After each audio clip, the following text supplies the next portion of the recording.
పెరూలో చాలా మంది బిస్కాచాని వేటాడి తింటారు, కానీ దీని మాంసాన్ని జాగ్రత్తగా వేగంగా తీయాలి.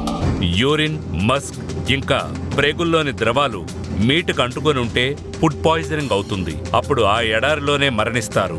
ఓకే, ఇప్పుడు దీన్ని శుభ్రం చేయడానికి ఈజీ వే ఏంటంటే కుందేలు తోలు వలిచినట్టు దీన్ని తోలు వలిచేయాలి. దీన్ని కోసి లోపల ఉన్నదంతా బయటకు తీయాలి. ఇది దీని లంగ్ తోలు వచ్చేసింది, అయిపోయింది. మిగిలినవి పడేయడమే. ఇప్పుడు ఒక్కొక్కటిగా వీటిని కట్ చేసుకోవాలి.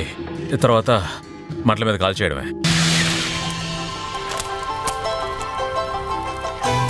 కొన్ని ముక్కలు విస్కాచా మీట్ తీసుకోవాలి. తర్వాత చోనా ఫ్రూట్ తీసుకోవాలి. కొద్దిగా నీళ్లు పోయాలి. డేవిడ్ పెప్పర్ కార్న్స్ వేయాలి. బాగుంది. బాలేదా? బాగుంది.